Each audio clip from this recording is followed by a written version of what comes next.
ഒരു കാലത്ത് വീട്ടിലെ പ്രസവം എന്നത് അനായാസം നടന്ന ഒരു പ്രക്രിയയായിരുന്നു.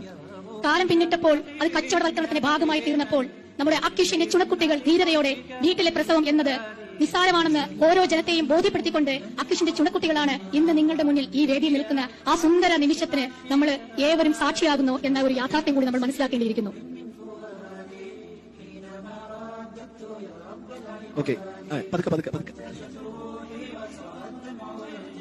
ഷർബീന മേഡത്തിന്റെ ഡെലിവറി കഴിഞ്ഞിട്ട് 5 ദിവസമായിട്ടുള്ളൂ കേട്ടോ.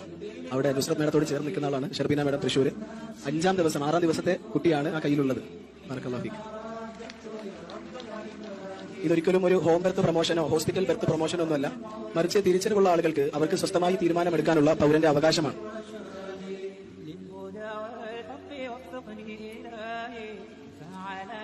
ഇവരെ അഭിനന്ദിച്ചുകൊണ്ട് ഇവരോടൊപ്പം നിന്നുകൊണ്ട് സമൂഹത്തിൽ ഇത്തരം ആളുകൾ ഒറ്റപ്പെടാതിരിക്കാൻ ചേർത്ത് പിടിക്കാം. ഇത്തരം പ്രകൃതിപരമായി ജീവിക്കുന്ന നമ്മുടെ പ്രിയ സുഹൃത്തുക്കളെ അഭിനന്ദിച്ച് 2 വാക്ക് സംസാരിക്കാനായി ബിൻസിറ മേഡത്തെ ഹൃദ്യമായി സ്വാഗതം ചെയ്യുന്നു.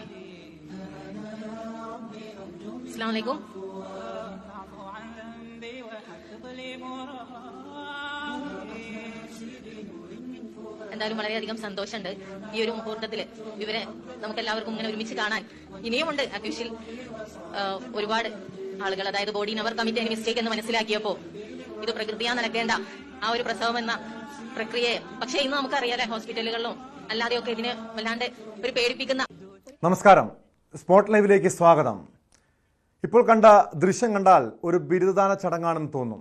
എന്നാൽ വീട്ടിൽ പ്രസവം നടത്തിയ സ്ത്രീകളെ ആദരിച്ച ചടങ്ങാണിത്. വീട്ടിൽ അക്യൂ മാസ്റ്റർമാരുടെ സഹായത്തോടെ പ്രസവം നടത്തിയ ധീര വനിതകളെ ആദരിക്കുകയാണ്. നമ്മുടെ ആരോഗ്യരംഗം ഇത്രയും പുരോഗമിച്ച കാലത്താണ് ഇതൊരു ട്രെൻഡാക്കി കൊണ്ടുവരുന്നത്. മലപ്പുറം ചട്ടിപ്പറമ്പിൽ പ്രസവത്തിനിടെ യുവതി മരിച്ച സംഭവത്തിൽ ദുരൂഹത തുടരുന്നുണ്ട്. വീട്ടിലെ പ്രസവത്തെ തുടർന്നാണ് യുവതി മരിച്ചതെന്ന് വ്യക്തമായതിൻ്റെ അടിസ്ഥാനത്തിൽ അന്വേഷണവും തുടങ്ങിയിട്ടുണ്ട്. ആലപ്പുഴ സ്വദേശിയായ സിറാജുദ്ദീനും പെരുമ്പാവൂർ സ്വദേശിനിയായ അസ്മയും മലപ്പുറത്താണ് വാടകയ്ക്ക് താമസിച്ചിരുന്നത്. പ്രദേശവാസികളുമായും അയൽവാസികളുമായും ഒരു തരത്തിലും ബന്ധം സൂക്ഷിക്കാതിരുന്ന ഇവരെക്കുറിച്ച് ആർക്കും അധികം അറിയുകയുമില്ല. ആജ്ഞ രവീന്ദ്രൻ ചേരുന്നുണ്ട് വിവരങ്ങളുമായി കൊച്ചിയിൽ നിന്ന്. ആജ്ഞ, നമുക്കറിയാം നേരത്തെ കണ്ട ദൃശ്യങ്ങൾ വീട്ടിൽ പ്രസവം നടത്തിയ സ്ത്രീകളെ ആദരിച്ച ചടങ്ങാണ്. അതായത് നമ്മൾ ഇവിടെ മരിച്ച വീട്ടിലെ പ്രസവത്തെ തുടർന്ന് മരിച്ച അസ്മ എന്ന യുവതി അതൊരു ഒറ്റപ്പെട്ട സംഭവമല്ല. ഇതുപോലെ അന്ധവിശ്വാസത്തിൻ്റെ പേരിൽ അല്ലെങ്കിൽ വിശ്വാസത്തിൻ്റെ പേരിൽ നിരവധി യുവതികളെ, കുഞ്ഞുങ്ങളെയൊക്കെ കൊലക്കി കൊടുക്കുന്ന സംഭവങ്ങൾ ഈ സമീപകാലത്ത് വർദ്ധിക്കുന്നുണ്ട്. ഈ സംഭവത്തിൽ ഈ പെരുമ്പാവൂരിൽ ഈ യുവതി മരിച്ച സംഭവത്തിൽ പോലീസ് കേസെടുത്തിട്ടുണ്ടോ? നടപടികൾ എങ്ങനെയാണ് പുരോഗമിക്കുന്നത്?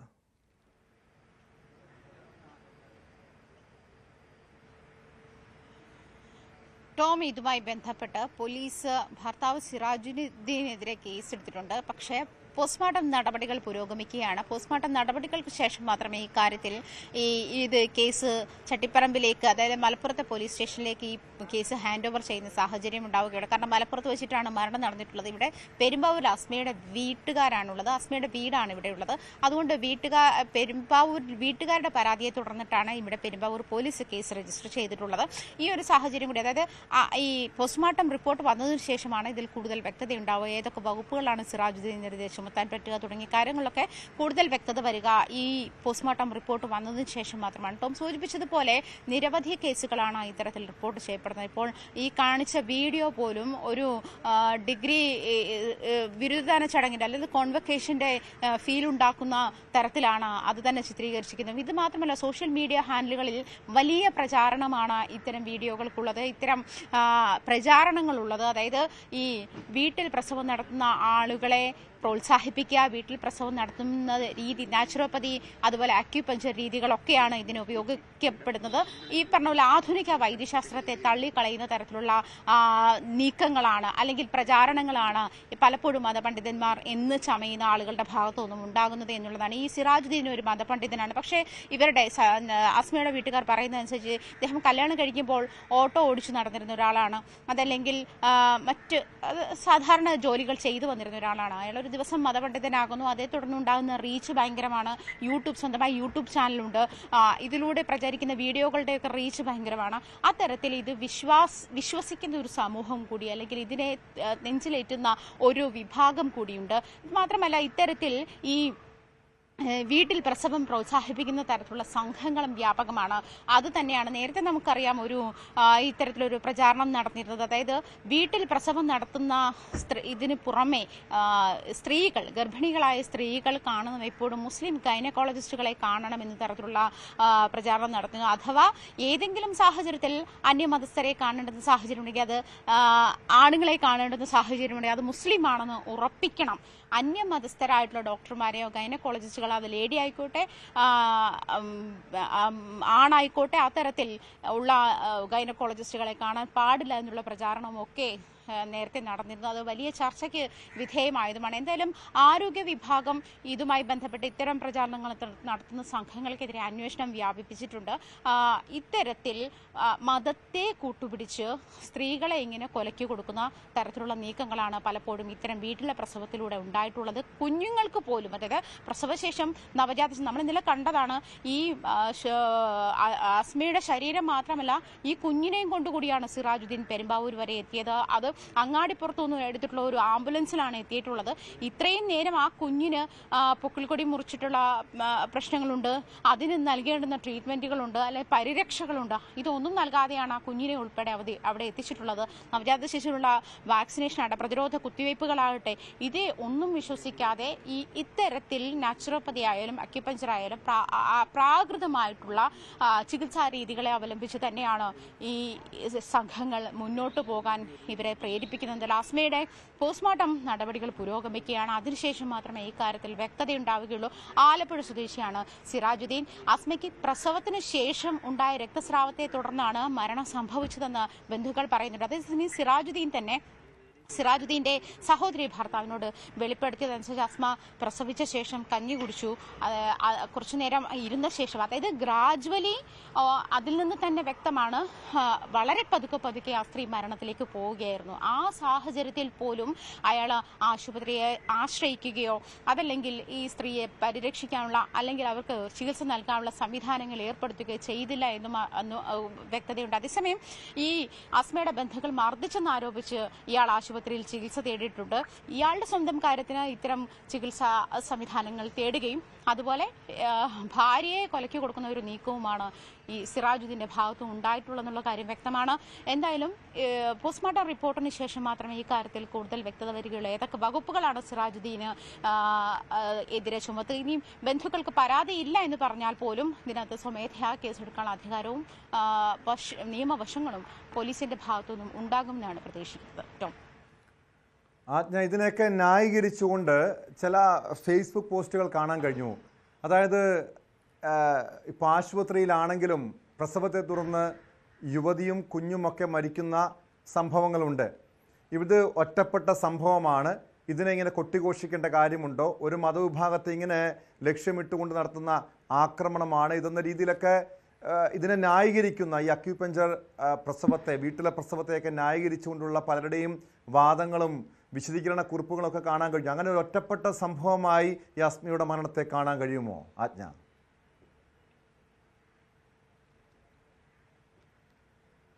ഒറ്റപ്പെട്ട സംഭവമല്ല ടോമി ഇക്കാര്യത്തിൽ ഉണ്ടായിട്ടുള്ളത്. കാരണം ശിശു മരണങ്ങൾ പോലും ഇതുമായി ബന്ധപ്പെട്ട് സംഭവിച്ചിട്ടുണ്ട്.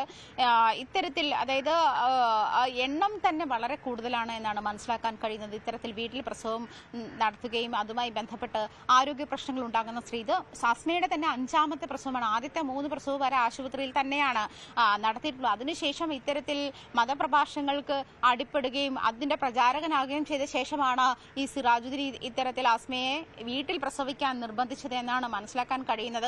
അതിനുശേഷമാണ് ഇത്തരത്തിലുള്ള പ്രശ്നങ്ങളൊക്കെ ഉണ്ട്. പക്ഷേ ഒരു കാര്യം വ്യക്തതയുണ്ടാകുന്നത്, പണ്ട് സ്ത്രീകൾ ഇത്തരത്തിൽ വീട്ടിൽ പ്രസവിച്ചിരുന്നു, അതല്ലെങ്കിൽ പ്രസവമൊക്കെ ജോലിക്കിടയിൽ പ്രസവിക്കുന്ന സംഭവങ്ങളൊക്കെ ഉണ്ടായിരുന്ന ആ സമയത്തുള്ള അധ്വാനവും അല്ലെങ്കിൽ ശാരീരിക അധ്വാനവും ആ ഫിസിക്കും തമ്മിൽ ഇന്നത്തെ തലമുറയും തമ്മിൽ വ്യത്യാസമുണ്ട് എന്നാണ് വൈദ്യശാസ്ത്രം തന്നെ പറഞ്ഞു വെക്കുന്നത്. കാരണം ഇന്ന് നമ്മൾ മെഷീൻസിനെ ആശ്രയിച്ചു തുടങ്ങിയിരിക്കും, നമ്മുടെ ജീവിത രീതി മാറിയിട്ടുണ്ട്, അതിനനുസരിച്ച് നമ്മുടെ ഫിസിക്കും മാറിയിട്ടുണ്ട്.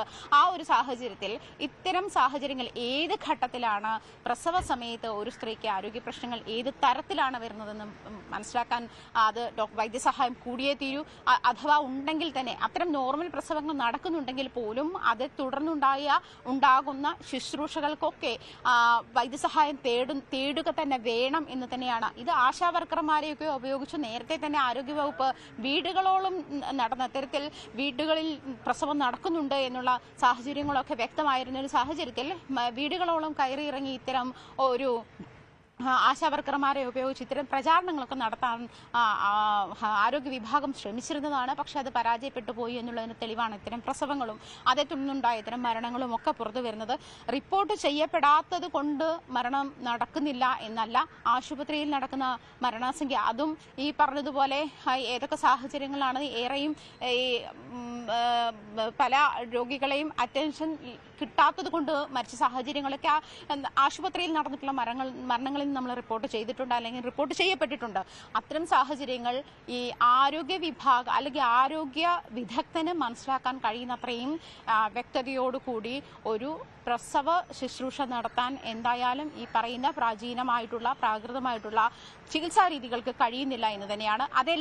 എല്ലാ ആരോഗ്യ വിദഗ്ധരും അത് തന്നെയാണ് മുന്നോട്ട് വെക്കുന്നത്. ഇത് നിർത്തേണ്ട സമയം കഴിഞ്ഞുപോയി, അല്ലെങ്കിൽ ഇത് തടയിടേണ്ട സമയം കഴിഞ്ഞുപോയി. ഇതിന്റെ ബുദ്ധിമുട്ടുകൾ അനുഭവിക്കുന്ന സ്ത്രീകളാണ്, ഈ കുഞ്ഞുങ്ങളാണ്. കാരണം ഇവര് പലരും പ്രതിരോധ കുത്തിവയ്പ്പുകൾ പ്രസവമല്ല എന്നാണ് മനസ്സിലാക്കുന്നത്. ഇതിനു മുൻപ് ആദ്യത്തെ 2-3 പ്രസവങ്ങൾ ആശുപത്രിയിലായിരുന്നു. പിന്നീട് വീട്ടിൽ പ്രസവിക്കാനായി ഇവരെ നിർബന്ധിക്കുന്നു.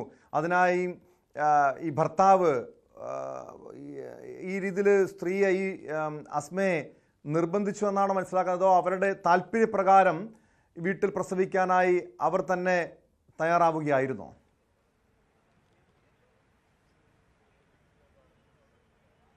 ഇത് ടോം നമുക്ക് മനസ്സിലാക്കാൻ കഴിയുന്ന അസ്മയുടെ വീട്ടുകാരുടെ വേർഷൻ മാത്രമാണ്. കാരണം ഇദ്ദേഹം ആദ്യത്തെ 3 പ്രസവത്തോടു കൂടിയിട്ട് ഇദ്ദേഹം സാധാരണ ജോലികൾ ചെയ്തു വരുന്ന ആളൊക്കെ തന്നെയായിരുന്നു. അത് അത്തരത്തിലായിരുന്നു ഇവര് വിവാഹ സമയം മുതൽ ഇങ്ങോട്ട് അസ്മയെ ഈ സിറാജുദ്ദീന് വിവാഹം ചെയ്ത് കൊടുക്കുമ്പോഴൊക്കെ ആലപ്പുഴ സ്വദേശി ആയിരുന്നു ഇയാൾ. ആ സമയത്തൊക്കെ ഓട്ടോ ഓടിക്കുകയും അല്ലെങ്കിൽ ചെമ്മീൻ കെട്ടിൽ പണിയെടുക്കുകയും ഒക്കെ ചെയ്തിരുന്ന ഒരാളാണ്. അങ്ങനെ സാധാരണ ജോലികൾ ചെയ്തിരുന്ന മാത്രം ഒരാളാണ് അദ്ദേഹം. പെട്ടെന്ന് മതപണ്ഡിതനായി പരിവർത്തനം ചെയ്യപ്പെട്ടപ്പോഴുണ്ടായ മാറ്റമാണ് ഈ അവസാന 2 പ്രസവങ്ങളിൽ കണ്ടത് എന്നാണ് വീട്ടുകാർ പോലും സാക്ഷ്യപ്പെടുത്തുന്നത്. കാരണം ആദ്യത്തെ 3 പ്രസവങ്ങളൊക്കെ ആശുപത്രിയിൽ തന്നെയായിരുന്നു. അതിന് പ്രത്യേകിച്ച് ആരോഗ്യ പ്രശ്നങ്ങളോ അതല്ലെങ്കിൽ പ്രശ്നങ്ങളോ ഉണ്ടായിരുന്നില്ല. ഇനി ഒരു സ്ത്രീയെ സംബന്ധിച്ചത് 5ാമത്തെ പ്രസവമാണ്. അതായത് 50 അവരുടെ ലൈഫ് സ്പാനിലെ 50 മാസമാണ് ഇതിനു വേണ്ടിയിട്ട് അവർ മാറ്റി വെച്ചിരിക്കുന്നത്. അത്രയും കാലത്തെ ആരോഗ്യ പ്രശ്നങ്ങളൊക്കെ ഒരു പക്ഷേ ഈ ഒരു ഒറ്റ പ്രസവത്തിൽ റിഫ്ലക്ട് ചെയ്തിട്ടുണ്ടാകാം. അങ്ങനത്തെ കാര്യങ്ങളൊക്കെ ആരോഗ്യവകുപ്പും ആരോഗ്യ വിദഗ്ധരും അങ്ങനത്തെ കാര്യങ്ങളിൽ നിരീക്ഷണം നടത്തുന്നുണ്ട്. ഈ അവസാനത്തെ പ്രസവം എന്ന് പറയുന്നത് ഒരു പക്ഷേ ശരീരത്തിലെ മുഴുവൻ വൈറ്റമിൻസും ഇല്ലാണ്ടാകുന്ന ഘട്ടമായിരിക്കാം, കാൽസ്യം ഇല്ലാണ്ടാകുന്ന ഘട്ടമായിരിക്കാം, രക്തം ക്ലോട്ട് ചെയ്യാനുള്ള സാഹചര്യങ്ങൾ ഇല്ലാണ്ടാവുന്ന ഘട്ടമായിരിക്കാം.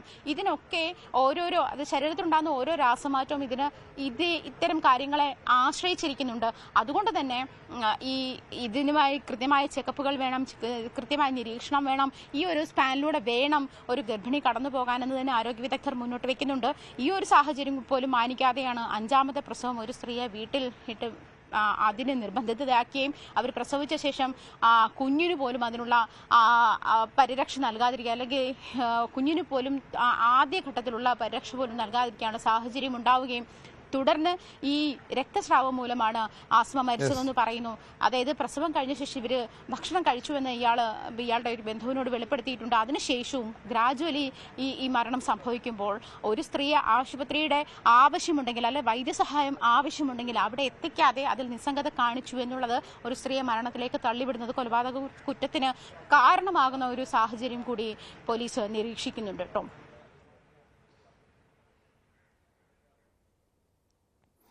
വ്യക്തമാണ്. ആജ്ഞ രവീന്ദ്രനാണ് വിവരങ്ങൾ നൽകിയത്.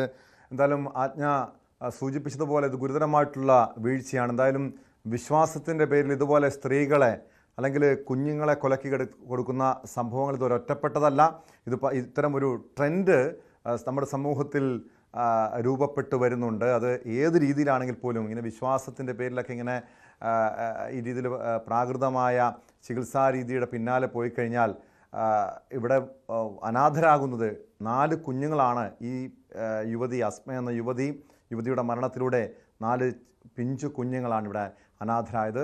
ഇത് ഓരോ കുടുംബവും ഇക്കാര്യത്തെക്കുറിച്ച് ബോധവാന്മാരാകണം. കാരണം നമ്മളിവിടെ ചികിത്സാ രീതികളൊക്കെ ആരോഗ്യരംഗമൊക്കെ ഇത്രയധികം വികസിക്കുന്നൊരു കാലഘട്ടത്തിലാണ് ഇതുപോലുള്ള സംഭവങ്ങൾ നടക്കുന്നതെന്നാണ് ഏറ്റവും ദൗർഭാഗ്യകരമായിട്ടുള്ള കാര്യം. കാസർഗോഡ് 4-ാം മൈലിൽ പടക്കം പൊട്ടിച്ചതുമായി ബന്ധപ്പെട്ട തർക്കത്തെ തുടർന്ന് ആക്രമണം. 4 പേർക്ക് വെട്ടേറ്റു. പെപ്പർ സ്പ്രേയും മാരകായുധങ്ങളുമായാണ് ആക്രമണം നടത്തിയത്. ആക്രമണത്തിൽ പരിക്കേറ്റ ചെങ്കള സ്വദേശി ഇബ്രാഹിം, സൈനുദ്ദീൻ, ഫവാസ്, അബ്ദുൾ റസാഖ്, മുൻഷീദ് എന്നിവർ ചികിത്സയിലാണ്. പ്രതികൾ ലഹരിക്കടിമകളെന്നും പരിക്കേറ്റവർ ആരോപിച്ചു.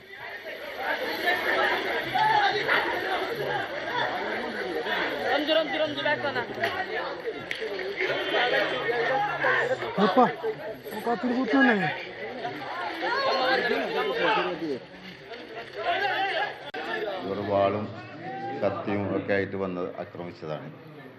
ഇതിൽ പിന്നിലുള്ള ഇതെന്തെന്ന് നമുക്കറിയില്ല. ഒരു പടക്കം പൊട്ടിച്ചതിൻ്റെ പ്രശ്നത്തിലാണ് ഈ ആക്രമണം നടന്നത്. പിന്നെ ഇവർ ലഹരി അടിക്കുന്നുണ്ടോ എന്നുള്ള ചെറിയ സംശയങ്ങളുണ്ട്. പിന്നെ അതിലൊരാൾ ലഹരി കച്ചവടക്കാരനാണെന്ന് പറയുന്നത് കേൾക്കുന്നുണ്ട്. എന്താണ് സത്യാവസ്ഥ എന്നറിയില്ല. പിന്നെ എൻ്റെ ജ്യേഷ്ഠൻ്റെ മകനും പിന്നെ ഒരു പെങ്ങളെ മകനും ഉണ്ടായിരുന്നു. 3 പേർക്കും വെട്ടേറ്റിട്ടുണ്ട്. എനിക്ക് കൈക്കും പുറകിലുമാണ് വെട്ടേറ്റിട്ടുള്ളത്. സംഭവത്തിൽ 10 പേർക്കെതിരെ വിദ്യാനഗർ പോലീസ് കേസെടുത്തിട്ടുണ്ട്. വിവരങ്ങളുമായി കാസർഗോഡ് നിന്ന് KV ബൈജു ചേരുന്നു. ബൈജു, ഒരു പടക്കം പൊട്ടിച്ചതുമായി ബന്ധപ്പെട്ട തർക്കം അത് വലിയ ആക്രമണത്തിൽ കലാശിക്കുന്നു. പെപ്പർ സ്പ്രേയും മാരകായുധങ്ങളുമായി എത്തി നിരവധി പേരെ ആക്രമിക്കുന്ന സംഭവങ്ങൾ ഉണ്ടാകുന്നു.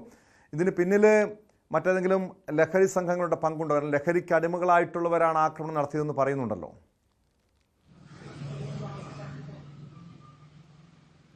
ടോമേ, തീർച്ചയായും ഇന്നലെ രാത്രി 11 മണിയോടുകൂടി വിദ്യാനഗർ പോലീസ് സ്റ്റേഷൻ പരിധിയിലെ 4-ാം മൈലിലാണ് ഈ സംഭവം ഉണ്ടായത്. അതായത് ഇപ്പോൾ ഈ ആക്രമിക്കപ്പെട്ട ഇവരുടെ വീടിന് സമീപത്ത് പൊതു സ്ഥലത്ത്, അതായത് റോഡിന് മുകളിൽ വെച്ച് ഈ സംഘം വലിയ തോതിൽ പടക്കം പൊട്ടിക്കുകയും അത് ഇവർക്ക് ഭീഷണിയാവുന്ന രീതിയിലുമായിരുന്നു. അത് ചോദ്യം ചെയ്തതിനെ തുടർന്ന് ഈ സംഘം അവിടുന്ന് തിരിച്ചു പോവുകയായിരുന്നു. പിന്നീട് വലിയ കാറുകളിലും മറ്റുമായി വലിയ ആയുധങ്ങളും ഒക്കെയായി ഈ സംഘം തിരിച്ചെത്തുകയായിരുന്നു.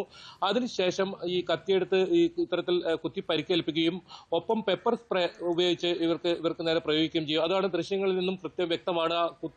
കത്തിയെടുത്ത് കുത്തുന്ന ദൃശ്യം തന്നെ പുറത്തു വന്നിട്ടുണ്ട്. അത് അവിടെ കൂടി നിന്ന ആളുകൾ എടുത്താണ്. ഇതിൽ ടോം സൂചിപ്പിച്ചതുപോലെ തന്നെ ലഹരി സംഘങ്ങൾ ഇതിൽ ഉൾപ്പെട്ടിട്ടുണ്ടെന്നാണ് ഇവർ ആരോപിക്കുന്നത്. അതായത് ലഹരി കച്ചവടം ചെയ്യുന്ന ഉൾപ്പെടെയുള്ള ആളുകൾ ഈ സംഘത്തിലുണ്ട്. ഏതായാലും 10-20ഓളം പേരടങ്ങുന്ന ഒരു സംഘമാണ് ഈ ആക്രമണം നടത്തിയത്. അതിൽ 10 പേർക്കെതിരെ ഇപ്പോൾ വധശ്രമത്തിന് വിദ്യാനഗർ പോലീസ് കേസെടുത്തിട്ടുണ്ട്. അതിൽ 3 പേരെ പോലീസ് ഇപ്പോൾ അറസ്റ്റ് ചെയ്തിട്ടുമുണ്ട്. ഇവർക്കെതിരെ വധശ്രമം കുറ്റം ചുമത്തിയിട്ടുണ്ട്. കൂടുതൽ പോലീസ് ഇത് സംബന്ധിച്ച് അന്വേഷണം നടത്തി വരുന്നുണ്ട്. ഈ ലഹരി സംഘങ്ങൾ അത് ഏത് രീതിയിലുള്ള സംഘങ്ങളാണെന്ന് ഒക്കെ കാര്യങ്ങൾ ഇവർ പോലീസ് അന്വേഷിക്കുന്നുണ്ട്. കുത്തേറ്റ 4 പേരിൽ ഒരാളുടെ നില ഗുരുതരമാണ്. ഇയാൾ ഇപ്പോൾ മംഗളൂരുവിലെ സ്വകാര്യ ആശുപത്രിയിലാണുള്ളത്. മറ്റ് 3 പേരും കാസർകോട്ടെ തന്നെ സ്വകാര്യ ആശുപത്രിയിൽ ചികിത്സയിലാണ്.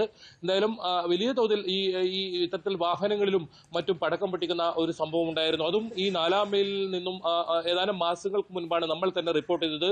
ഈ വാഹനത്തിൽ ഇത്തരത്തിൽ പടക്കം പൊട്ടിച്ചുകൊണ്ട് വലിയ തിരക്കുള്ള കാസർഗോഡ് നഗരത്തിലൂടെ വാഹനം ഓടിച്ചു പോയതും പിന്നീട് ഈ വാർത്ത വന്നതിന് ശേഷം പോലീസ് ഇവർക്കെതിരെ നടപടിയെടുക്കുകയും മോട്ടോർ വെഹിക്കിൾ ഉൾപ്പെടെ ഇവർക്കെതിരെ നടപടിയെടുക്കുന്ന സാഹചര്യമൊക്കെ ഉണ്ടായിരുന്നു. അതേ ഇടത്താണ് ഇപ്പോൾ ഇത്തരം ഒരു പടക്കം പൊട്ടിക്കുന്ന സംഭവവുമായി ബന്ധപ്പെട്ട ഒരു ഇത്തരത്തിൽ അക്രമവും ഒക്കെ ഉണ്ടായിട്ടുള്ളത്. എന്നാലും പോലീസ് ഇത് വളരെ ഗൗരവത്തോടു കൂടി തന്നെയാണ് കാണുന്നത്. കാരണം ഈ വെടിക്കെട്ടിനൊക്കെ വലിയ നിയന്ത്രണം ഏർപ്പെടുത്തിയ ഒരു സമയം കൂടിയാണ്. അത്തരം ഒരു ഘട്ടത്തിലാണ് രാത്രി 11 മണിക്കൊക്കെ മറ്റുള്ളവർക്ക് ബുദ്ധിമുട്ടുണ്ടാവുന്ന രീതിയിൽ റോഡിലിറങ്ങി ഇങ്ങനെ ഇത്തരത്തിൽ പടക്കം പൊട്ടിക്കുകയും ഒക്കെ ചെയ്തത്. അതുകൊണ്ട് തന്നെ പോലീസ് ഇക്കാര്യത്തിൽ ഗൗരവമായ അന്വേഷണം ആരംഭിച്ചിട്ടുണ്ട്. എത്രത്തോളം ലഹരി സംഘങ്ങൾക്ക് ഇതിൽ പങ്കുണ്ട് എന്ന കാര്യമൊക്കെ പോലീസ് ഇപ്പോൾ ആലോചനയിലുണ്ട്. ഏതായാലും 3 പേർ തീർച്ചയായും ബൈജു സൂചിപ്പിച്ചതുപോലെ കഴിഞ്ഞ ദിവസം കണ്ണൂരിൽ കാറിൽ വെച്ച് നഗരമധ്യത്തിൽ വെച്ച് പടക്കം പൊട്ടിച്ച് 2 പേർക്ക് ഗുരുതരമായി പരിക്കേറ്റ സംഭവം, അതിൽ പോലീസ് നടപടി സ്വീകരിച്ചതാണ്. ഈ കാസർകോട്ടെ ഈ സംഭവത്തിലേക്ക് വന്നു കഴിഞ്ഞാൽ ഇവിടെ ആക്രമണം നടത്തിയ സംഭവമുണ്ട്. ഈ പടക്കം പൊട്ടിച്ചതിനെയും കേസെടുത്തിട്ടുണ്ടോ അതോ ഈ യുവാക്കളെ ആക്രമിച്ച സംഭവത്തിൽ മാത്രമാണ് പോലീസിൻ്റെ നടപടി? ഇങ്ങനെ പതിവായി ഇത്തരം ക്രിമിനൽ കേസുകളിൽ പെടുന്നവരാണോ ബൈജു ഈ പ്രതികൾ?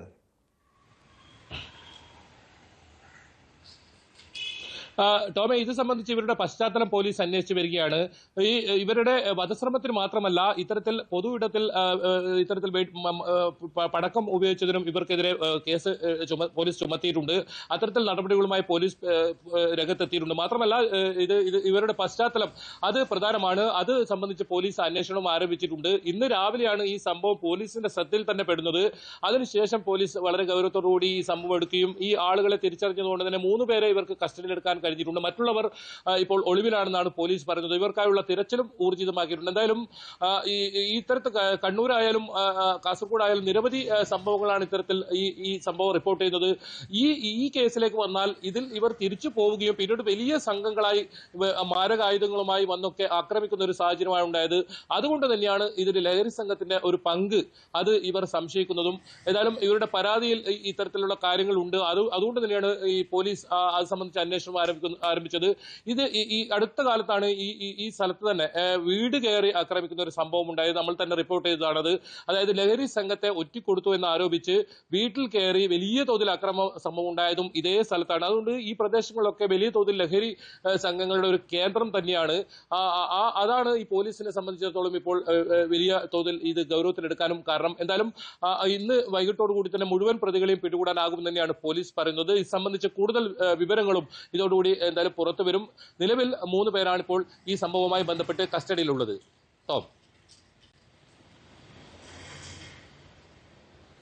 വ്യക്തമാണ്. KV ബൈജു ആണ് വിവരങ്ങൾ നൽകിയത്. കാസർഗോഡ് പടക്കം പിടിച്ചതുമായി ബന്ധപ്പെട്ട സംഭവത്തെ തർക്കത്തെ തുടർന്നാണ് കൂട്ട ആക്രമണമുണ്ടായത്. വ്യവസായിയും നിർമ്മാതാവുമായ ഗോകുലം ഗോപാലിനെ ED വീണ്ടും ചോദ്യം ചെയ്യുന്നു. ചോദ്യം ചെയ്യലിനായി ഗോകുലം ഗോപാലൻ കൊച്ചിയിൽ ED ഓഫീസിൽ ഹാജരായി. കഴിഞ്ഞ ഏതാനും ദിവസങ്ങൾക്ക് മുൻപ് ഗോകുലം ഗോപാലിൻ്റെ ചെന്നൈയിലെയും കോഴിക്കോട്ടെയും ഓഫീസുകളിലും വീട്ടിലും നടന്ന പരിശോധനയ്ക്ക് ശേഷമാണ് ചോദ്യം ചെയ്യലിന് ഹാജരാകാൻ ED നേരത്തെ നോട്ടീസ് നൽകിയത്. ഇതിൻ്റെ അടിസ്ഥാനത്തിൽ ഇപ്പോൾ അദ്ദേഹം അല്പസമയം മുൻപ് കൊച്ചിയിലെ ED ഓഫീസിൽ ഹാജരാകുകയായിരുന്നു. ഡാനി ഇപ്പോൾ ചേരുന്നുണ്ട് കൊച്ചിയിൽ നിന്ന് വിവരങ്ങളുമായി. ഡാനി, നമുക്കറിയാം ഈ എമ്പുരാൻ സിനിമയുടെ വിവാദത്തിന് പിന്നാലെയാണ് ആദ്യം ഗോകുലം ഗോപാലിനെ ED ചോദ്യം ചെയ്യുന്നു. പിന്നീട് പൃഥ്വിരാജിനും ആന്റണി പെരുമ്പാവൂരിനും ആദായ നികുതി വകുപ്പ് നോട്ടീസ് അയക്കുന്നു. എന്തായാലും ഈ ഗോകുലം ഗോപാലിൻ്റെ വീട്ടിലും ഓഫീസിലുമൊക്കെ നടത്തിയ റെയ്ഡിൽ പണം പിടിച്ചെടുത്തിരുന്നു. മാത്രമല്ല വിദേശത്തു നിന്നും ഈ ചിട്ടി നിക്ഷേപത്തിനായി 500 കോടിയിലധികം രൂപ സമാഹരിക്കുകയും തിരികെ അതേ രീതിയിൽ തന്നെ പണം തിരിച്ചു കൊടുത്തു എന്ന രീതിയിൽ വലിയ രീതിയിലുള്ള നിയമലംഘനങ്ങൾ നടത്തിയെന്നൊക്കെ അദ്ദേഹത്തിൻ്റെ വീട്ടിലൊക്കെ നടത്തിയ പരിശോധനയെ തുടർന്ന് ED വാർത്താക്കുറിപ്പ് ഇറക്കിയതാണ്. ഇപ്പോൾ ഇക്കാര്യത്തിൽ വ്യക്തത വരുത്താൻ വേണ്ടിയാണോ ഗോകുലം ഗോപാലിനെ വീണ്ടും ചോദ്യം ചെയ്യാൻ വിളിപ്പിച്ചിരിക്കുന്നത്?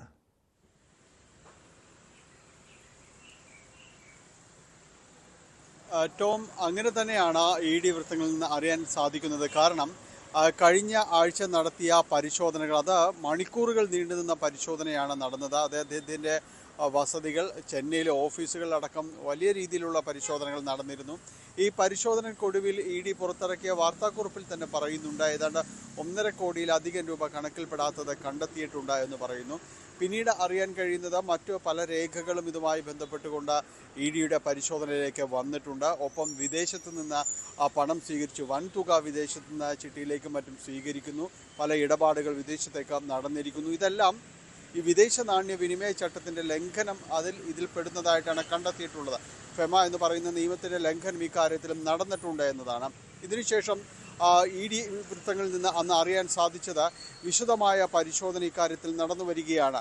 ഇതിനുശേഷം ആവശ്യമെങ്കിൽ ഗോകുലം ഗോപാലിനെയും മറ്റുള്ളവരെയും ഇതുമായി ബന്ധപ്പെട്ട് പ്രവർത്തിക്കുന്നവരെയും ചോദ്യം ചെയ്യാൻ വിളിപ്പിക്കുമെന്ന് പറഞ്ഞിരുന്നു. അതിൻ്റെ തുടർച്ചയായാണ് ഇപ്പോൾ എറണാകുളത്തെ ED ഓഫീസിലേക്ക് വിളിച്ചു വരുത്തിയിരിക്കുന്നത്. അന്ന് പരിശോധനയിൽ ചെന്നൈയിലേക്ക് വിളിച്ചു വരുത്തുകയും ഗോകുലം ഗോപാലിനെ അവിടെ വെച്ച് ചോദ്യം ചെയ്യുകയും ചെയ്തിരുന്നു. അതിനുശേഷം ഇപ്പോൾ ഇതുമായി ബന്ധപ്പെട്ടുകൊണ്ട് നടക്കുന്ന 2ാമത്തെ ചോദ്യം ചെയ്യലാണ് നടക്കുന്നത്. ഈ കേസിൽ ED പ്രധാനമായും അന്വേഷിക്കുന്നത് അടുത്തയിടെ ഗോകുലം ഗ്രൂപ്പ് വലിയ രീതിയിലുള്ള നിക്ഷേപങ്ങൾ സംസ്ഥാന വ്യാപകമായിട്ട് നടത്തുന്നുണ്ട്. ഹോട്ടലുകളിലടക്കം നിക്ഷേപങ്ങൾ വരുന്നു. അതോടൊപ്പം തന്നെയാണ് സിനിമാ മേഖലയിൽ വ്യാപകമായി ഗോകുലം ഗ്രൂപ്പ് സജീവമാകുന്നതും കണ്ടിട്ടുണ്ട്. അപ്പോൾ ഇങ്ങനെ വന്നിട്ടുള്ള പണം ഏതെങ്കിലും രീതിയിൽ ഇപ്പോൾ ഫെമയുടെ നിയമപ്രകാരമെല്ലാം സ്വീകരിക്കപ്പെട്ട പണം ഈ രംഗങ്ങളിലെല്ലാം നിക്ഷേപിച്ചിട്ടുണ്ടോ എന്നതടക്കമുള്ള കാര്യങ്ങളിൽ ED പരിശോധന നടത്തുന്നുണ്ട്. ഇക്കാര്യങ്ങളിൽ കുറെ കൂടി വ്യക്തത വേണം, ഈ നിക്ഷേപങ്ങൾ സംബന്ധിയായ കാര്യങ്ങളിൽ കുറെ കൂടി വ്യക്തത വേണമെന്നാണ് ED ആവശ്യപ്പെടുന്നത്. ഇപ്പോൾ പൊതുവിൽ സംശയിക്കുന്നത് പോലെ, പൊതുവിൽ ആരോപിക്കപ്പെടുന്നത് പോലെ ഈ എമ്പുരാൻ സിനിമയുമായി ബന്ധപ്പെട്ടുണ്ടായ വിവാദത്തിൻ്റെ തുടർച്ചയായാണോ ഇതിലേക്ക് അതിൻ്റെ നിർമ്മാതാവ് അവസാന ഘട്ടത്തിലാണെങ്കിലും എമ്പുരാൻ സിനിമയുടെ നിർമ്മാണ ചുമതലയിലേക്ക് ഗോകുലം ഗ്രൂപ്പ് വന്നിരുന്നു. അപ്പോൾ അതുമായി ബന്ധപ്പെട്ടുകൊണ്ട് നടക്കുന്ന പ്രതികാര നടപടിയാണോ ഇതെന്നെല്ലാം തന്നെ ചോദ്യം ഉയരുന്നുണ്ട്. എന്തായാലും ED നൽകുന്ന വിശദീകരണം അതുമായി പരിശോധനകൾക്കോ ചോദ്യം ചെയ്യലിനോ ബന്ധമൊന്നുമില്ല.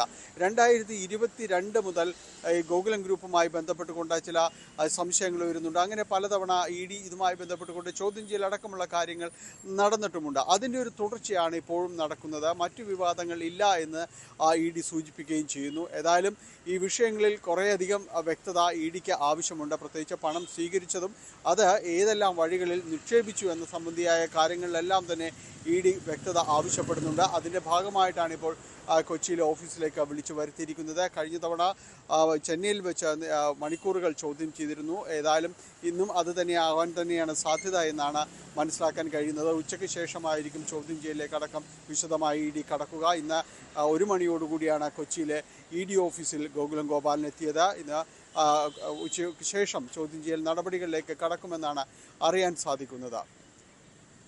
ടോം.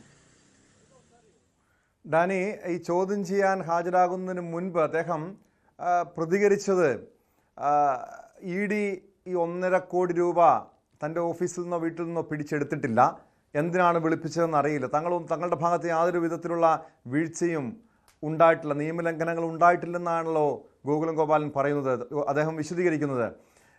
അങ്ങനെയെങ്കിൽ ഇതിനെ നേരത്തെ സൂചിപ്പിച്ചതുപോലെ എമ്പുരാൻ സിനിമയുമായി ബന്ധപ്പെട്ട വിവാദത്തെ തുടർന്നുള്ളൊരു വേട്ടയാടലായി സംശയിക്കുന്നവരുണ്ട്, അങ്ങനെ ആരോപണം ഉന്നയിക്കുന്നുണ്ട്. പല രീതിയിലുള്ള പല രാഷ്ട്രീയ നേതാക്കളും പ്രത്യേകിച്ചും കോൺഗ്രസും CPM എല്ലാം ഇതൊരു രാഷ്ട്രീയ വേട്ടയാടലിൻ്റെ ഒരു പ്രതികാര നടപടിയുടെ ഭാഗമായിട്ടുള്ള റെയ്ഡും ചോദ്യം ചെയ്യലുമൊക്കെയാണെന്ന് വിമർശനം ഉന്നയിക്കുകയും ചെയ്തിരുന്നുവല്ലോ. ED ഇതുമായി ബന്ധപ്പെട്ട എന്തെങ്കിലും വിശദീകരണം നൽകുന്നുണ്ടോ? കാരണം നേരത്തെ തന്നെ ഇത്രയും ഈ 1.5 കോടി രൂപ പിടിച്ചെടുത്തു എന്ന് പറഞ്ഞിരുന്നു. 500 കോടിയിലധികം രൂപയുടെ ക്രമക്കേട് കണ്ടെത്തി. കാരണം വിദേശത്തു നിന്നും ഇങ്ങനെ പണം നിക്ഷേപിച്ചത് നിയമവിരുദ്ധമായിട്ടാണ്, ഫെമ നിയമങ്ങളുടെ ലംഘനമാണ് എന്നൊക്കെ ചൂണ്ടിക്കാണിച്ചിരുന്നു. ഇക്കാര്യത്തിൽ മാത്രമാണോ ഇന്ന് ചോദ്യം ചെയ്യാൻ വിളിപ്പിച്ചിരിക്കുന്നത്, അതോ ഇതുമായി ബന്ധപ്പെട്ട എന്തെങ്കിലും രേഖകൾ ഹാജരാക്കാൻ അദ്ദേഹത്തിന് നിർദ്ദേശം നൽകിയിട്ടുണ്ടോ?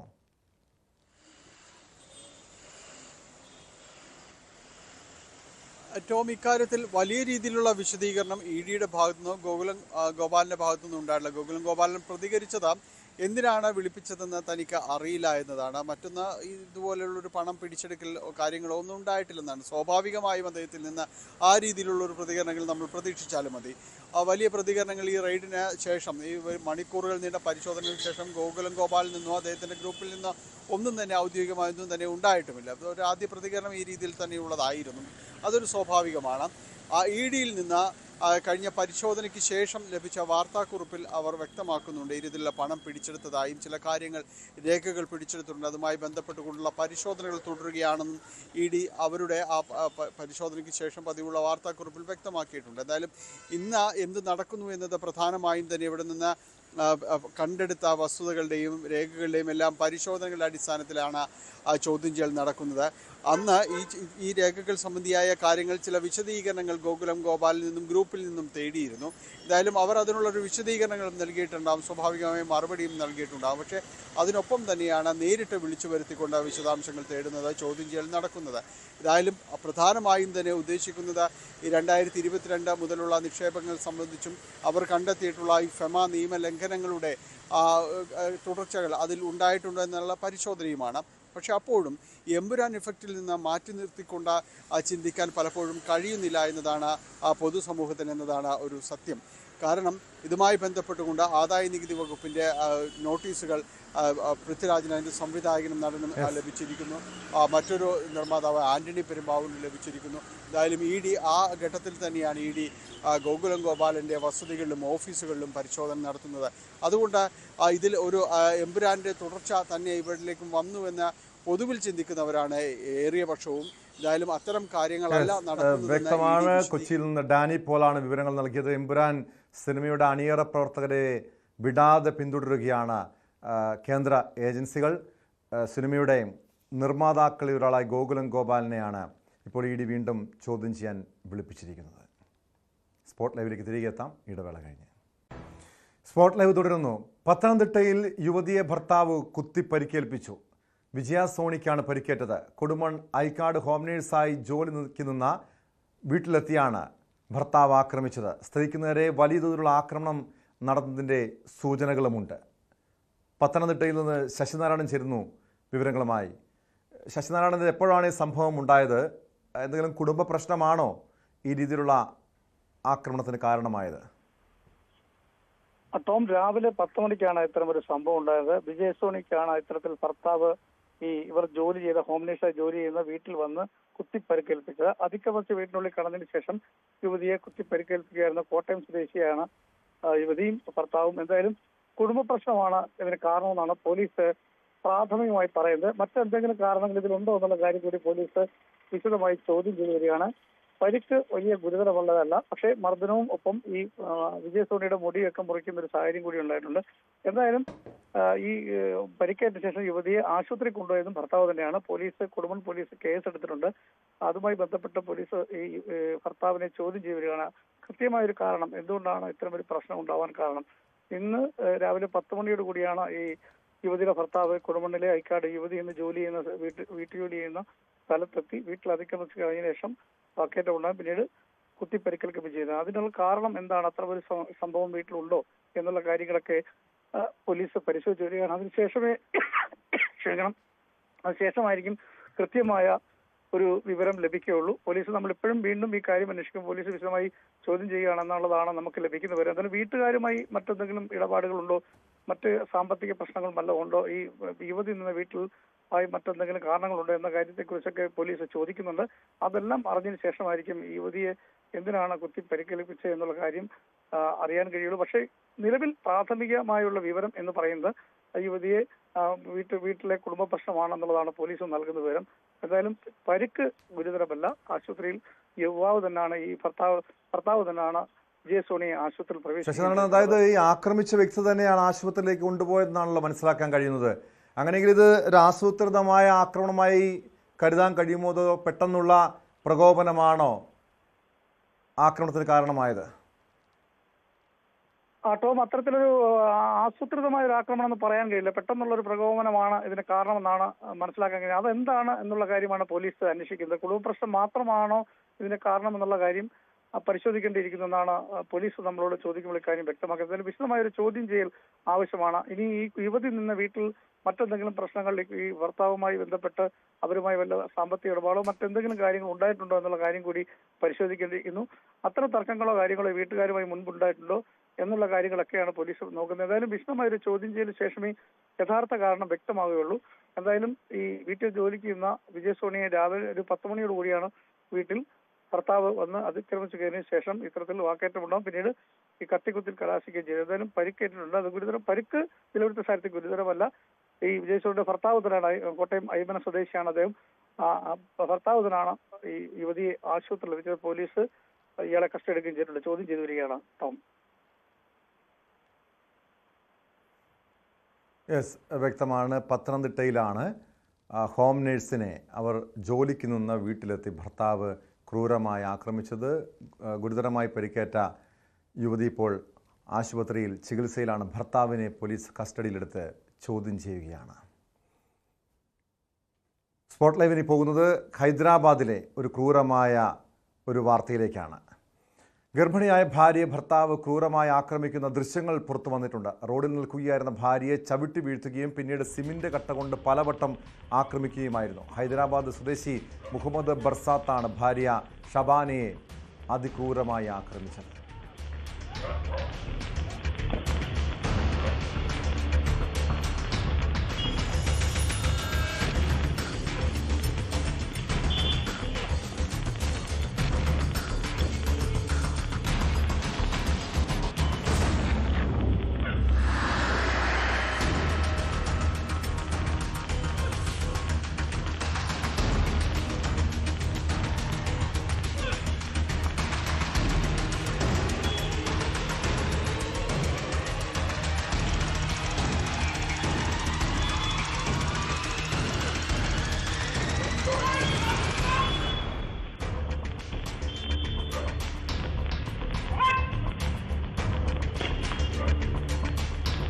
ആയിഷത്തുൽ ഷംന ചേരുന്നുണ്ട് വിവരങ്ങളുമായി. ഇത് കുടുംബ പ്രശ്നങ്ങളാണ് ആക്രമണത്തിന് കാരണമായി പറയുന്നുണ്ട്. ആ ദൃശ്യങ്ങൾ കണ്ടാൽ തന്നെ ഭയം തോന്നും. കാരണം ഭർത്താവ് ഗർഭിണിയായ ഭാര്യയെ കുത്തി പരിക്കേൽപ്പിച്ച ശേഷം പിന്നീട് കല്ലുകൊണ്ട് പലതവണ ആക്രമിക്കുന്നുണ്ട്. അതുവഴി നിരവധി ആളുകൾ വാഹനങ്ങളിൽ സഞ്ചരിക്കുന്ന ഒരാൾ പോലും തിരിഞ്ഞു നോക്കുന്നില്ല. ഈ പരിക്കേറ്റ യുവതിയുടെ ആരോഗ്യനില ഇപ്പോൾ എങ്ങനെയാണ്? ഭർത്താവിനെ പോലീസ് കസ്റ്റഡിയിലെടുത്തിട്ടുണ്ടോ? ടോം, ഭർത്താവിനെ ഇപ്പോൾ പോലീസ് കസ്റ്റഡിയിൽ എടുത്തിട്ടുണ്ട്. കഴിഞ്ഞ 2-ാം തീയതിയായിരുന്നു സംഭവം. അതായത് ഈ ഭാര്യ 2 മാസം ഗർഭിണിയാണ്. ഈ ഹോസ്പിറ്റലിൽ പോയി തിരിച്ചു വരുമ്പോഴായിരുന്നു ഇത്രയും ക്രൂരമായ ഒരു ആക്രമണം ഉണ്ടാകുന്നത്. ആ ദൃശ്യങ്ങളിൽ നിന്ന് തന്നെ ആ ഒരു ആക്രമണത്തിന്റെ വ്യാപ്തി, അതിന്റെ ഒരു ക്രൂരത നമുക്ക് കൃത്യമായി മനസ്സിലാക്കാൻ സാധിക്കും. 1 തവണയോ 2 തവണയോ ഒന്നുമല്ല, വീണ്ടും വീണ്ടും ആക്രമിക്കുക. ഇഷ്ടിക കൊണ്ട്, സിമന്റ് കട്ട കൊണ്ട് വീണ്ടും വീണ്ടും ഈ ഭാര്യയുടെ തലയിലേക്കും ശരീരത്തിലൊക്കെ എറിയുന്ന തരത്തിൽ വളരെ ക്രൂരമായാണ് ഈ ആക്രമണം നടത്തുന്നത്. അതും ഈ ഗർഭിണിയായ ഭാര്യയെ ആശുപത്രിയിൽ കൊണ്ടുപോയി അതിനുശേഷം ഏപ്രിൽ 2-ാം തീയതി ആശുപത്രിയിൽ നിന്നും പുറത്തിറങ്ങിയതിന് ശേഷമായിരുന്നു ഇരുവരും തമ്മിൽ എന്തോ തർക്കമുണ്ടാവുകയും അതിനെ തുടർന്നായിരുന്നു ഇത്തരത്തിലുള്ള ഒരു അക്രമത്തിലേക്ക് കാര്യങ്ങൾ കടക്കുകയും ചെയ്യുന്നത്. എന്താണ് കൃത്യമായി ഇതിലൊരു പ്രശ്നം, എന്താണ് ഇത്തരം ഒരു ആക്രമണത്തിലേക്ക് നയിച്ചത് എന്ന കാര്യത്തിൽ വ്യക്തതയില്ല. കുടുംബ പ്രശ്നങ്ങളായിരുന്നു. ഈ ഹോസ്പിറ്റലിൽ പോയി വന്നതിന് ശേഷമാണ്, ഹോസ്പിറ്റലിൽ നിന്നും ഇറങ്ങിയതിന്റെ തൊട്ട് ശേഷമാണ് ആക്രമണം നടന്നത് എന്ന് മാത്രമാണ് ഇപ്പോൾ പുറത്തു വരുന്ന വിവരങ്ങൾ. എന്തായാലും 3-ാം തീയതിയോട് കൂടി തന്നെ ഈ യുവതിയുടെ ബന്ധുക്കളുടെ പരാതിയിൽ പോലീസ് കേസെടുത്തിട്ടുണ്ട്. ഇപ്പോൾ യുവാവിനെ അറസ്റ്റ് ചെയ്ത് ജുഡീഷ്യൽ കസ്റ്റഡിയിൽ വിട്ടിട്ടുണ്ട്. ടോം, ഇതിൽ എടുത്തു പറയേണ്ട ഒരു കാര്യം, ഈ ആക്രമണം നടക്കുന്ന സമയത്ത് നിരവധി ആളുകൾ അതുവഴി പോകുന്നത് നമുക്ക് ദൃശ്യങ്ങളിൽ നിന്ന് വ്യക്തമാണ്. പക്ഷെ ഒരാൾ പോലും തിരിഞ്ഞു നോക്കുകയോ അത്രയും ക്രൂരമായ ഒരു ആക്രമണം അത് തടയാൻ ശ്രമിക്കുകയോ ചെയ്യുന്നില്ല എന്നത് വ്യക്തമായി തന്നെ ആ ദൃശ്യങ്ങളിൽ കാണാം. എന്തുകൊണ്ട് ഇവരാരും പ്രതികരിച്ചില്ല? അല്ലെങ്കിൽ ഒന്ന് തിരിഞ്ഞു നോക്കി, വാഹനത്തിലൊക്കെ പോകുന്നവരുണ്ട്, വാഹനം ഒന്ന് നിർത്താനുള്ള ഒരു മനസ്സ് പോലും ആരും കാണിച്ചില്ല. അതൊക്കെ ഞെട്ടിപ്പിക്കുന്ന, നമ്മുടെ മനസാക്ഷിയെ തന്നെ ഞെട്ടിപ്പിക്കുന്ന തരത്തിലുള്ള കാര്യങ്ങളാണ് ഇപ്പോൾ പുറത്തു വന്നിരിക്കുന്നത്. ഈ പോലീസ് വ്യക്തമാക്കുന്നതനുസരിച്ച് ഇരുവരും, ഈ ബസ്രത്ത് എന്നാണ് ഈ യുവാവിന്റെ പേര്, ഈ ബസ്രത്ത് ഇന്റീരിയർ ഡിസൈനർ ആയിരുന്നു. പിന്നീട് 2023-ൽ അജ്മീറിലേക്കുള്ള ഒരു യാത്രയിൽ വെച്ചാണ് ഈ ഭാര്യയായ ഷബാനയെ പരിചയപ്പെടുന്നത്. ഇരുവരും അങ്ങനെ 2023-ൽ പ്രണയത്തിലാവുകയും തുടർന്ന് 2024 ഒക്ടോബറിൽ വിവാഹിതരാവുകയുമായിരുന്നു. പ്രണയ വിവാഹമായിരുന്നു. ഇതിനെ തുടർന്ന് ഈ ബസ്രത്തിന്റെ വീട്ടിൽ നിന്നും ഈ ഷബാനയുടെ നിർബന്ധപ്രകാരം തന്നെ മാറി ഇരുവരും വാടക വീട്ടിലായിരുന്നു താമസിച്ചിരുന്നത്. പിന്നീടാണ് യുവതി ഗർഭിണിയാകുന്നതും ആശുപത്രിയിലേക്ക് കൊണ്ടുപോകുന്നതും ഒക്കെ. ഇതാണ് പിന്നീട് ഈ ആശുപത്രിയിൽ നിന്ന് ഇറങ്ങിയതിനു ശേഷമാണ് ഇത്രയും ക്രൂരമായ ഒരു അക്രമം സംഭവിച്ചത്. എന്തായാലും നേരത്തെ ഇവർ തമ്മിൽ ഇത്തരത്തിലുള്ള എന്തെങ്കിലും തർക്കങ്ങൾ ഉണ്ടായിരുന്നു എന്ന കാര്യത്തിലൊക്കെ വ്യക്തത വരേണ്ടതുണ്ട്. കാരണം ഇരുവരും മാറി വാടക വീട്ടിലാണ് താമസിക്കുന്നത്. അതുകൊണ്ട് തന്നെ കുടുംബാംഗങ്ങൾക്കൊന്നും പരിശോധിക്കേണ്ട വിഷയം തന്നെയാണ്. എന്തായാലും മനുഷ്യത്വരഹിതമായിട്ടുള്ള കാര്യങ്ങളാണ് ഹൈദരാബാദിൽ നടന്നത്. ഒരാൾ പോലും ഇത്രയും ക്രൂരമായ ആക്രമണം, ഒരു യുവതി ആക്രമണത്തിന് ഇരയാകുമ്പോൾ ഒരാൾ പോലും തിരിഞ്ഞു നോക്കാത്ത രീതിയിൽ ഈ മനുഷ്യ മനസാക്ഷി തന്നെ മരവിച്ചൊരവസ്ഥയിലേക്ക് ഒരു നാടിൻ്റെ ഒരു മനോഭാവം മാറുന്നു. ഷംന, ഇതെന്തായാലും കൊലപ്പെടുത്തുക എന്ന ഉദ്ദേശത്തോടു കൂടി തന്നെയാണ് പ്രതി അവിടെ എത്തിയതെന്ന് മനസ്സിലാക്കാൻ കഴിയും. കാരണം ബൈക്കിൽ നിന്ന് ഇറങ്ങി ഉടൻ തന്നെ ആ യുവതിയെ ആക്രമിക്കുന്നുണ്ട്. പിന്നീട് നിലത്ത് വീണ യുവതിയെ പലതവണ ഇയാൾ കല്ലുകൊണ്ട് തലയ്ക്ക് ഈ കല്ലിട്ട് അവരെ കൊലപ്പെടുത്താൻ ശ്രമിക്കുന്നുണ്ട്. അതുകൊണ്ട് തന്നെ ഇത് ആസൂത്രിതമായിട്ടുള്ള കൊലപ്പെടുത്തുക എന്ന ഉദ്ദേശത്തോടു കൂടി തന്നെ എത്തിയതാണെന്ന് കരുതേണ്ടതല്ലേ? ടോം, ആദ്യഘട്ടത്തിൽ അങ്ങനെ തന്നെയാണ് പോലീസ് വ്യക്തമാക്കുന്നത്. ഈ കൊലപാതകം തന്നെയായിരുന്നു യുവാവിന്റെ ലക്ഷ്യമെന്നാണ് പോലീസ് പറയുന്നത്. ഒപ്പം തന്നെ ഇനി കേസ് രജിസ്റ്റർ ചെയ്യുന്നത് ഈ കൊലപാതക ശ്രമം അടക്കമുള്ള കുറ്റങ്ങൾ ചുമത്തി തന്നെയായിരിക്കും അറസ്റ്റ് രേഖപ്പെടുത്തുക. ഒപ്പം മറ്റൊരു കാര്യമുള്ളത് ടോം, ഇരുവരും തമ്മിൽ നേരത്തെ വല്ല കുടുംബ പ്രശ്നങ്ങളും ഉണ്ടായിരുന്നു എന്ന കാര്യത്തിൽ വ്യക്തത വരണം. ഒപ്പം അതല്ലാതെ ഈ ആശുപത്രിയിൽ നിന്ന് ഇറങ്ങിയ സമയത്ത് പെട്ടെന്നുള്ള എന്തെങ്കിലും വാക്കുതർക്കമോ പ്രകോപനമോ ആയിരുന്നോ കാരണം എന്നതുകൂടി വ്യക്തമാക്കേണ്ടതുണ്ട്. ഒപ്പം ഈ യുവാവിന് മറ്റ് മാനസിക പ്രശ്നങ്ങൾ എന്തെങ്കിലും ഉണ്ടോ, ഇക്കാര്യത്തിലൊക്കെ വ്യക്തത വരേണ്ടതുണ്ട്. എന്തായാലും ഈ യുവാവിന്റെ പക അത് അത്രയും ക്രൂരമായി നമുക്ക് വെളിവാകുന്ന തരത്തിൽ തന്നെയാണ് ദൃശ്യങ്ങൾ പുറത്തു വന്നിരിക്കുന്നത്. ഒപ്പം ആ നാട്ടുകാരുടെ ഒരു മനോഭാവം കൂടിയും, ഒരു സ്ത്രീ അത് ഗർഭിണിയാണോ എന്ന് ചിലപ്പോൾ ഒരുപക്ഷെ മനസ്സിലാക്കാൻ സാധിച്ചിട്ടുണ്ടാവില്ല, എങ്കിലും ഒരു സ്ത്രീ ഇത്തരത്തിൽ ക്രൂരമായി ആക്രമിക്കപ്പെടുമ്പോൾ അതൊന്ന് നോക്കാനോ ഒന്ന് സഹായിക്കാനോ ആ അക്രമം തടയാനോ എന്തുകൊണ്ട് ആ നാട്ടുകാർ തയ്യാറായില്ല എന്നത് വലിയ ചോദ്യമാണ്. സംഭവത്തിൽ ഇപ്പോൾ ഈ യുവതിയുടെ ആരോഗ്യനില അത് ഗുരുതരമായി തന്നെ തുടരുകയാണെന്നാണ് ഇപ്പോൾ ആരോഗ്യ വിഭാഗം നൽകുന്ന വിവരം. യുവതി ഇപ്പോൾ കോമയിലാണ്. മറ്റ് ഈ ആരോഗ്യനില മെച്ചപ്പെടുന്നത് സംബന്ധിച്ച് ഒരു വിശദാംശങ്ങളും ഇപ്പോൾ നൽകാൻ കഴിയില്ലെന്ന് കൂടി അധികൃതർ വ്യക്തമാക്കുന്നുണ്ട്. കേട്ടോ, ഗുരുതരമായി പരിക്കേറ്റ ഭർത്താവിന്റെ ആക്രമണത്തിൽ ഗുരുതരമായി പരിക്കേറ്റ യുവതി ഇപ്പോൾ ആശുപത്രിയിൽ ചികിത്സയിലാണ്. പ്രതിയെ പോലീസ് കസ്റ്റഡിയിലെടുത്തിട്ടുണ്ട്. ആലപ്പുഴയിൽ 2 കോടി രൂപ വിലമതിക്കുന്ന ഹൈബ്രിഡ് കഞ്ചാവ് പിടികൂടിയ കേസിൽ നടൻ ശ്രീനാഥ് ഭാസി മുൻകൂർ ജാമ്യം തേടി ഹൈക്കോടതിയെ സമീപിച്ചു. കേസ് വ്യാജവും കെട്ടിച്ചമച്ചതുമാണെന്നാണ് ശ്രീനാഥ് ഭാസിയുടെ വാദം. ഷൈൻ ടോം ചാക്കോ, ശ്രീനാഥ് ഭാസി എന്നീ ചലച്ചിത്ര താരങ്ങൾക്ക് ഹൈബ്രിഡ് കഞ്ചാവ് നൽകിയിരുന്നുവെന്ന് മുഖ്യപ്രതിയായ തസ്ലീമ സുൽത്താൻ എക്സൈസ് സംഘത്തിന് മൊഴി നൽകിയിരുന്നു. ശരണ്യ സ്നേഹിജൻ ചേരുന്നുണ്ട് വിവരങ്ങളുമായി. ശരണ്യ, ഈ മുൻകൂർ ജാമ്യാപേക്ഷയിൽ ശ്രീനാഥ് ഭാസി ചൂണ്ടിക്കാണിക്കുന്നത് കേസ് വ്യാജമാണ്, കെട്ടിച്ചമച്ചതെന്നാണ്. പക്ഷേ ഈ തസ്ലീമയുടെ, ഈ കേസിലെ മുഖ്യപ്രതി തസ്ലീമയുടെ ഫോൺ പരിശോധിച്ചപ്പോൾ ശ്രീനാഥ് ഭാസിയും ഷൈൻ ടോം ചാക്കോയുമായി ചാറ്റ് ചെയ്തതിൻ്റെ തെളിവുകളടക്കം എക്സൈസിന് ലഭിച്ചതാണ്. അത്രയധികം പങ്ക് ഈ കേസിൽ ഇവർക്ക് പങ്കുണ്ടെന്ന് വ്യക്തമായതാണ്. എന്തൊക്കെ കാര്യങ്ങളാണ് ശ്രീനാഥ് ഭാസി മുൻകൂർ ജാമ്യാപേക്ഷയിൽ ചൂണ്ടിക്കാണിക്കുന്നത്?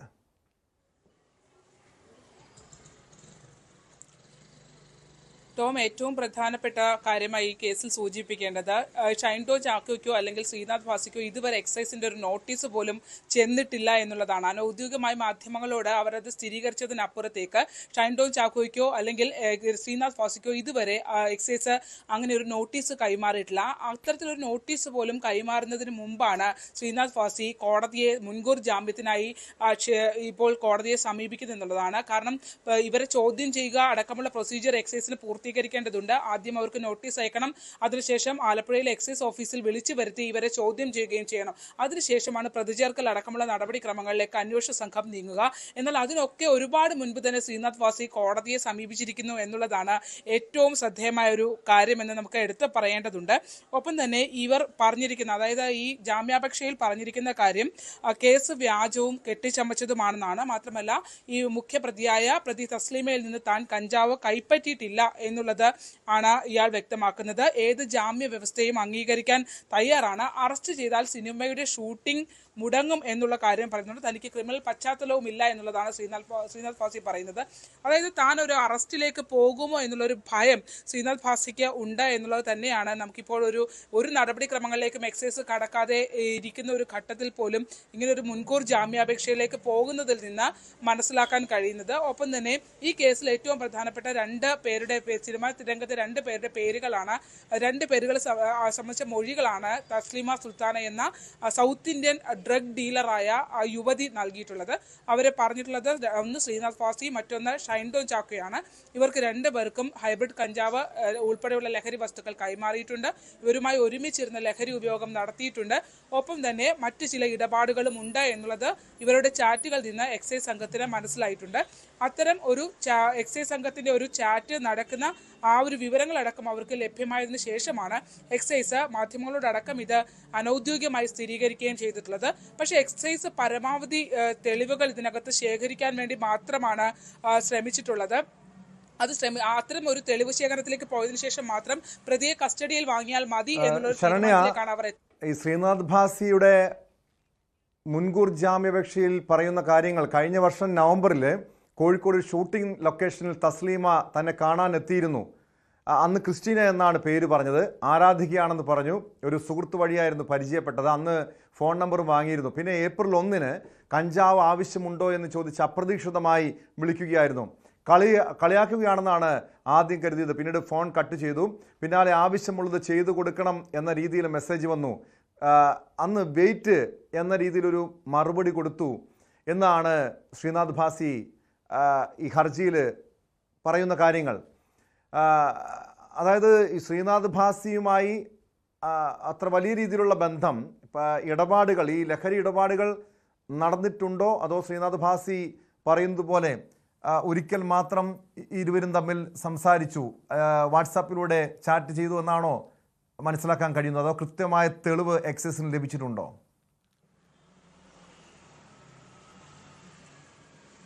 എക്സൈസിനെ സംബന്ധിച്ചിടത്തോളം ഇവരെ തമ്മിലുള്ള ഈ കഞ്ചാവിനെ സംബന്ധിച്ച കോൺവെർസേഷൻ ഉണ്ട് എന്നുള്ളതാണ് എക്സൈസ് ഉദ്യോഗസ്ഥർ സ്ഥിരീകരിച്ചിട്ടുള്ളത്.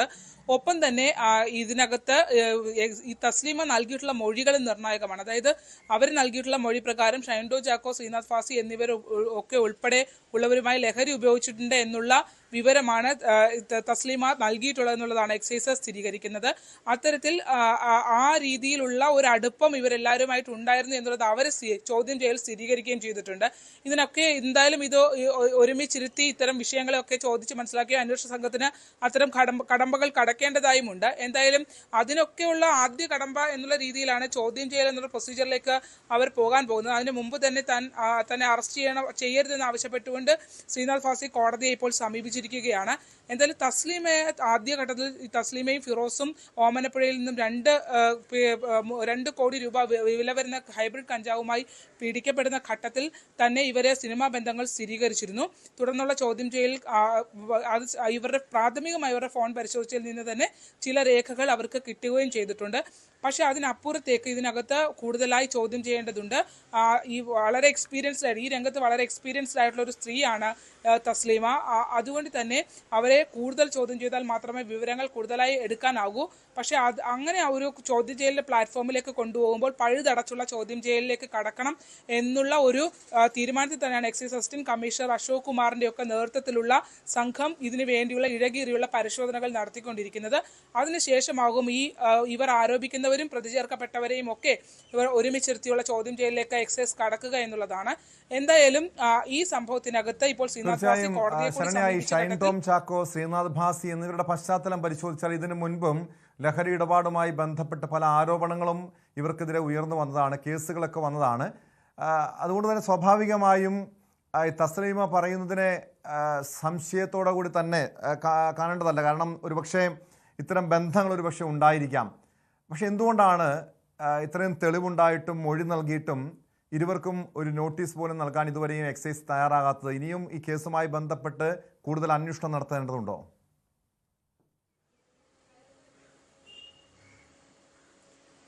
തീർച്ചയായിട്ടും എക്സൈസ് ഇതിനകത്ത് ഇതൊരു ചെറിയ കേസല്ല, പ്രത്യേകിച്ച് സെക്സ് റാക്കറ്റുമായി ബന്ധപ്പെട്ട് ഒക്കെ നിൽക്കുന്ന ഒരു കേസാണ്. അതുകൊണ്ട് തന്നെ ഇതിനകത്ത് വളരെ ഗൗരവത്തോടു കൂടി, കാരണം നേരത്തെ നമ്മൾ ലഭ്യമായ വിവരപ്രകാരം യുവനടന്മാരിൽ ചിലർക്ക് യുവതികളെ എത്തിച്ച് നൽകുന്ന പെൺവാണിഫ് റാക്കറ്റും അത്തരം ഇടപാടുകളും ഈ തസ്ലീമയ്ക്ക് ഉണ്ടായിട്ടുണ്ട്, ലഹരി മാത്രമല്ല എന്നുള്ളത് എക്സൈസ് സ്ഥിരീകരിക്കുന്നുണ്ട്. അപ്പോൾ അത്ര ഗൗരവത്തോടു കൂടി അന്വേഷണ സംഘം നോക്കിക്കാണുന്ന കേസും പ്രമുഖരായ ആളുകൾ പ്രതിസ്ഥാനത്തേക്ക് വരുന്ന കേസും കൂടിയാണ്.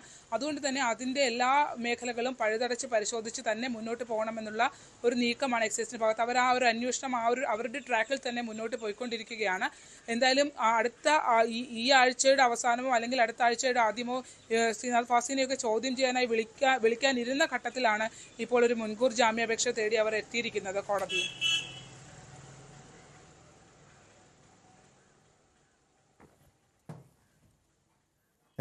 വ്യക്തമാണ്. ശരണ്യ സ്നേഹജനാണ് ആലപ്പുഴയിൽ നിന്നും വിവരങ്ങൾ നൽകിയത്. ആലപ്പുഴയിൽ 2 കോടി രൂപയുടെ ഹൈബ്രിഡ് കഞ്ചാവ് പിടികൂടിയ കേസിലാണ് നടൻ ശ്രീനാഥ് ഭാസി മുൻകൂർ ജാമ്യാപേക്ഷയുമായി ഹൈക്കോടതിയെ സമീപിച്ചിരിക്കുന്നത്. നടിയെ ആക്രമിച്ച കേസിൽ ദിലീപിന് തിരിച്ചടി. CBI അന്വേഷണം ആവശ്യപ്പെട്ട് 8ാം പ്രതി കൂടിയായ നടൻ ദിലീപ് നൽകിയ അപ്പീൽ ഹൈക്കോടതി തള്ളി. കേസിലെ പ്രതിക്ക് എങ്ങനെ CBI അന്വേഷണം ആവശ്യപ്പെടാനാകുമെന്ന് കോടതി ചോദിച്ചു. കേസിലെ വിചാരണയ്ക്കെതിരെയുള്ള പ്രതിരോധമായാണ് CBI അന്വേഷണ ആവശ്യം ഉയർത്തുന്നതെന്നും ഡിവിഷൻ ബെഞ്ച് നിരീക്ഷിച്ചു. ഡാനി ഇപ്പോൾ ചേരുന്നുണ്ട് വിവരങ്ങളുമായി. ഡാനി, എന്തായാലും ഈ കേസിൽ ദിലീപിനെ സംബന്ധിച്ച് വലിയ തിരിച്ചടിയാണ്. എന്താണ് ഹൈക്കോടതിയിൽ നിന്ന് സംഭവിച്ചത്?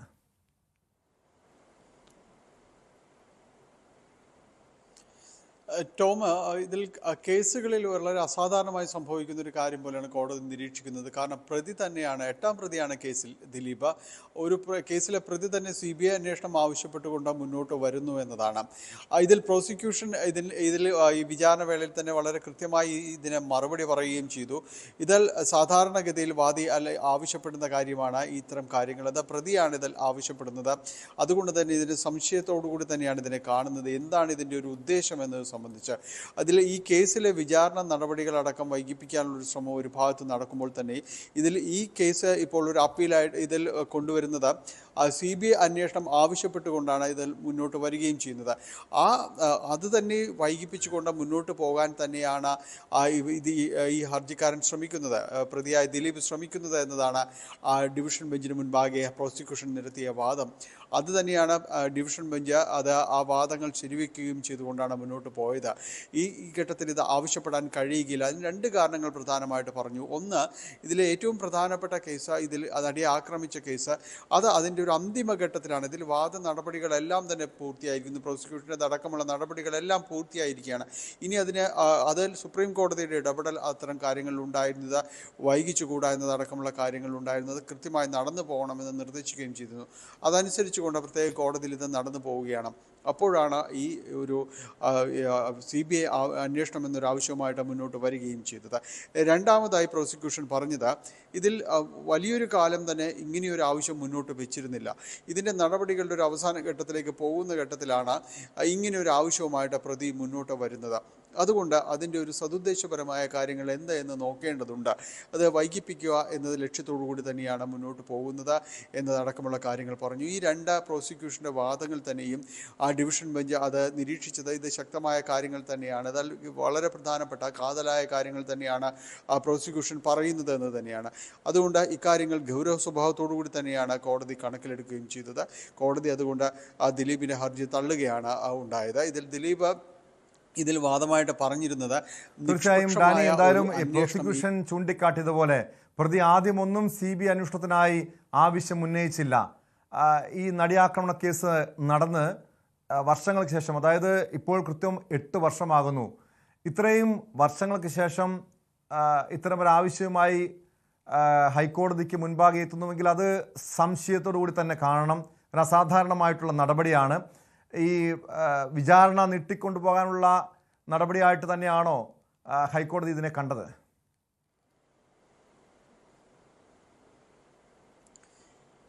ഹൈക്കോടതി ഇതിനെ കണ്ടത് ആ രീതിയിൽ തന്നെയാണ്. കാരണം ഇത് വിചാരണ നീട്ടിക്കൊണ്ടു പോവുക, അല്ലെങ്കിൽ വിചാരണയെ നേരിട്ട് പ്രധാനപ്പെട്ട കേസിലേക്ക് നേരിട്ട് വരാതെ എന്നാൽ മറ്റൊരു അപ്പീൽ ഈ ഭാഗത്ത് കൊടുക്കുക, CBI അന്വേഷണം വേണമെന്ന് പറയുക, എന്നാൽ പ്രധാനപ്പെട്ട കേസിലേക്ക് ഇടപെടൽ ഇല്ല എന്ന് തോന്നിക്കുന്നു. പക്ഷേ CBI അന്വേഷണം വരികയാണെങ്കിൽ അത് പ്രധാനപ്പെട്ട കേസിനെ നേരിട്ട് തന്നെ ബാധിക്കുകയും ചെയ്യും.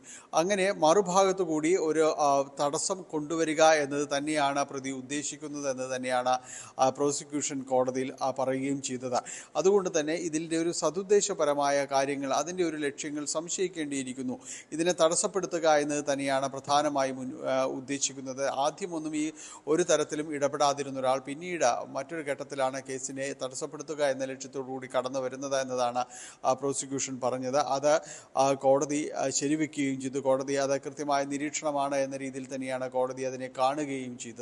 അതുകൊണ്ട് തന്നെയാണ് ഇതിൽ പ്രതി എന്തുകൊണ്ട് ഇങ്ങനെയൊരു ആവശ്യം മുന്നോട്ട് വയ്ക്കുന്നു എന്ന പ്രോസിക്യൂഷൻ്റെ ചോദ്യം ശരിയായ രീതിയിലുള്ളതാണെന്ന് ഡിവിഷൻ ബെഞ്ച് പറയുകയും പ്രോസിക്യൂഷൻ്റെ വാദങ്ങൾ അംഗീകരിച്ചുകൊണ്ട് തന്നെയാണ് ദിലീപിൻ്റെ ഈ ആവശ്യം കോടതി നിരാകരിക്കുകയും ചെയ്തത്, ദിലീപിൻ്റെ ഹർജി തള്ളുകയും ചെയ്തത്. അതുകൊണ്ടാണ് എന്തായാലും ഈ കേസിൽ ദിലീപിന് മറ്റൊരു തിരിച്ചടി കൂടിയാണ് കോടതിയിൽ നിന്ന് ലഭിക്കുന്നത്. കൊച്ചിയിൽ നിന്ന് ഡാനി പോളാണ് വിവരങ്ങൾ നൽകിയത്. CBI അന്വേഷണം ആവശ്യപ്പെട്ടാണ് 8ാം പ്രതിയായ നടൻ ദിലീപ് ഹൈക്കോടതിയെ സമീപിച്ചത്. ഈ ഹർജി ഹൈക്കോടതി തള്ളിയിരിക്കുന്നു. കേസിലെ പ്രതിക്ക് എങ്ങനെ CBI അന്വേഷണം ആവശ്യപ്പെടാനാകുമെന്ന് കോടതി ചോദിച്ചു. സ്പോട്ട് ലൈവ് പൂർണ്ണമാകുന്നു. നമസ്കാരം.